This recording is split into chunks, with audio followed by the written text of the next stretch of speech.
Welcome to Thunder Bay Live. I'm here today with Tony Mcquire, and we're here to talk about Wanted Wednesdays. Tony, I've seen some of your comments on Facebook, and we've had interaction. Yeah. I'd like you to sort of tell the people out there, the people that don't know about the discussion of Wanted Wednesdays, what your thoughts are on that sort of way of dealing with people that have warrants out. Well, it's kind of funny for anyone out there who knows me. I'm pretty hot-headed with the comments. I actually deleted Aldo over it. But what I love about our city is that counselors reach out and they go, well, you know, I don't want you to delete me. I want to continue the conversation. And so I may have jumped the gun there because he reached out and wanted to talk more about my issues. My biggest issue is, you know, people aren't pizzas. You know, Wanted Wednesday, it's this glamorization of kind of, you know, busting people. They Wanted Wednesdays here again, you know. It's just like a wing Wednesday. But these are people with real issues. Now, you know, getting into what Wanted Wednesdays in, a lot of people are under the perception these people have been charged. In some cases, some have. Some are violating their probation. But for most of them, they're violating a recognizance. And for you out there who are like, oh, we got to get these criminals. These people haven't been charged with a crime in many cases. So that's important. They have the right to be innocent until they're proven guilty. That's fundamental to Canada as well as the U.S. There are people who are violating their probation. I'm of the opinion that if they have been charged, although I really don't agree with them putting the picture up and glamorizing it, and then we'll get into why I believe that later. I would be okay with that. The people who are violating the recognizance, you know, I seen a lady who had a mischief charge, and I don't understand why she has to be kind of out there. She may have a job, she may have kids that she's at risk of losing, she may be an at-risk person, like an Indigenous woman, and that was one of the issues I brought up with you, is that at-risk groups like Indigenous women are being placed into a higher risk category. Because say an at-risk woman is has a man who is sexually assaulting her, or, you know, in terms of prostitution, he sees her and then he goes, "You're wanted. You know what you're gonna do for me?" Right there. This does happen in our communities. I'm talking with some people about reported instances of how they're getting worried. They have warrants, so we're dealing with that. We have a case where a kid's being bullied in school. I'm not going to say whether it's a father or mother that was involved with this, but the very picture of the parent up there has gotten the kid bullied. And we had talked, Aldo had talked to me, he said, there's an importance in verifying both sides of a story, which I totally agree. I totally stick to that. And I understand you as a counselor can't. Well, I just want to say that whenever... I did just to finish the thought. Oh, sorry. I did verify, and a child is being bullied over this, and so therein is a proven issue, and I also have some other proven issues that I'll bring up, and I'll let you take the floor for a second. So, Tony, just to present the other side here, okay, there's over 1,200 warrants out there. The police are swamped trying to get these people to come forward. Sure. The vast majority know that they are wanted, and they have to appear, but they're refusing to appear. Now, my thought is, what if I have someone who needs help, who's always, let's say, needs drugs or whatever? Being on the streets, is that good for them? The police have a job to do. Some of these people, like you said, are violent, and is that what society wants? If we're going to change that system, we have to come up with something better or suggest something better, but it has to be done through the law. There are repercussions for being out there. Yeah. This Wanted Wednesday, from my understanding and talking to the police, has brought a lot of people forward, and they're coming forward and saying, look, you know, I want to be on the, I'm here to report myself, which helps eliminate that list. Is there a better way? What would you suggest, you know, to the police and say, hey, let's get a compromise here? Well, if we go to the practical, there's a lady on Fort William who I talked to, and she had a licensing issue she didn't know about. And she had a warrant issued against her that she didn't know about. She wasn't on Wanted Wednesdays, but she allowed me to share her story. And she would have been placed on Wanted Wednesdays for basically an error of her own making. You know, the law is the law. I get that, but it appears there's no vetting of who's going on this, because a guy who was guilty of a violent crime went missing Tuesday from his court. He wasn't on Wanted Wednesdays the next day, but there were some people with mischief on there. And I'm going, Okay, this guy who's a violent, he was charged with manslaughter, goes missing, misses his court date. Wanted Wednesdays. Next day, here's an application of what Wanted Wednesdays could be good for, and instead they put up people with minor crimes. And I'm going, okay, so that means that they're just kind of like picking people randomly, and so what I mean the problem that's inherent with that is people are getting maligned over very minor issues. Say myself. I had something, a clerical error, and I work with youth, and then I go and I apply for a contract. And basic HR vetting for jobs these days is that you just do a simple Google search. Yeah, for sure. If you type in these people's names now, it's the top result on Google, and it says Wanted Wednesdays. And that result is there for Facebook searches, for all social media searches. So the police take the picture down later, it's still up there for as long as, I think it's probably 7 years is how Google's policies work. So people say, well, once you've dealt with it, you're off the net. No, that's not true. Your social media footprint's always there. So for the next 3 years, say I'm innocent of the crime. The first thing that HR policies require is a simple search on Google. Okay. Boom, what's going to come up? Tony Mcguire, wanted. Okay, so Tony. So tell me how that's not punitive. Okay, so let's take that one thing. You brought up a good point. Yes. Okay, so person, you type in the name, is going to say wanted, or their search Yes. result.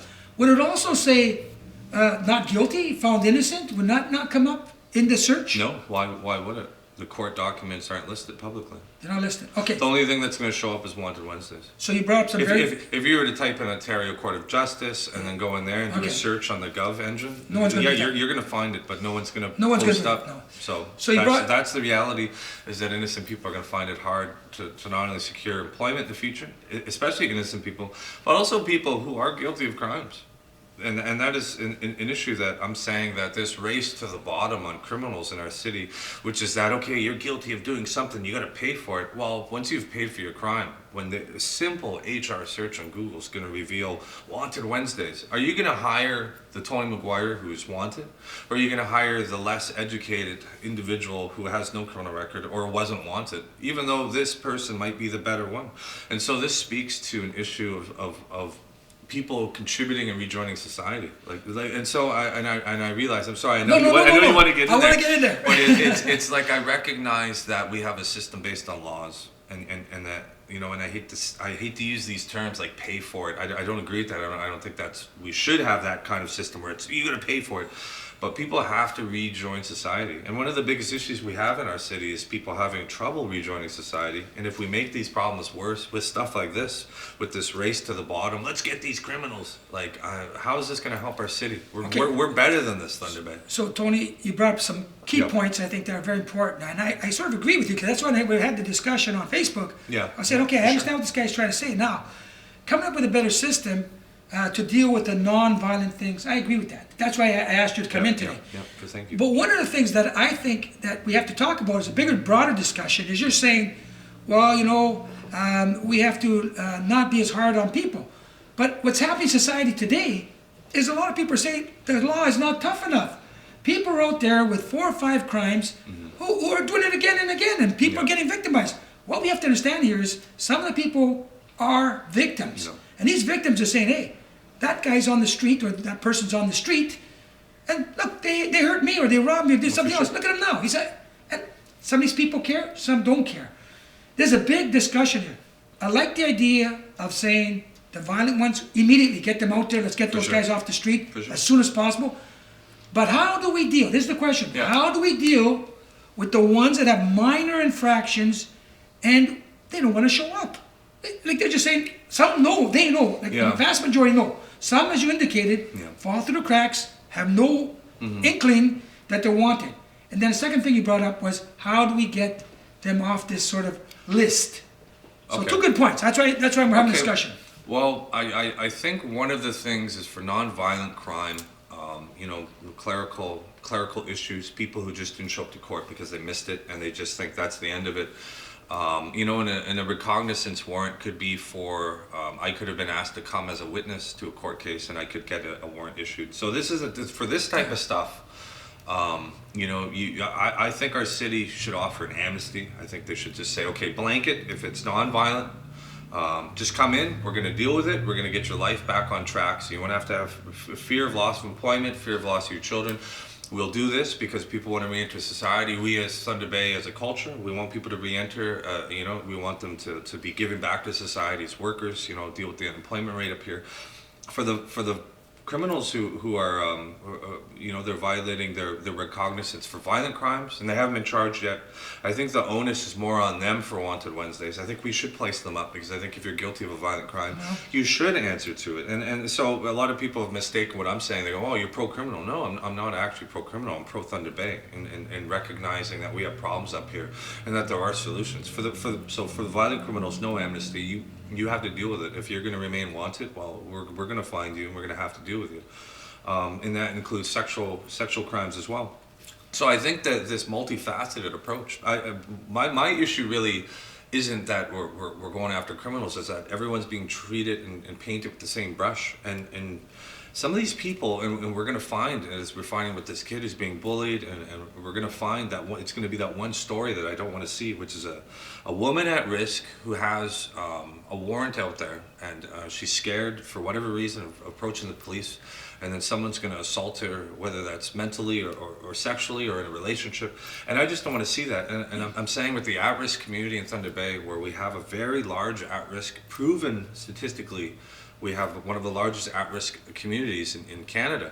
I don't want our city to be responsible for that one story. And that'll be, she's assaulted in some way. And I think our city's better than that. I think we want people to join our city and contribute. And I just don't think this is helping. And the final point is, I don't think these people want to be wanted. I think there's this perception like cowboys, pow. I like being wanted. Nobody likes being wanted. People who are aware they're wanted, they don't want to be wanted. They're just scared, first and foremost. And I like the fact that you actually propose a solution, say, maybe a blanket sort of amnesty for the people that have non-violent crimes, and just show up, do your thing. I like that idea. That's why it's always good to have a conversation and have a discussion. Facebook, sometimes things get misinterpreted, etc.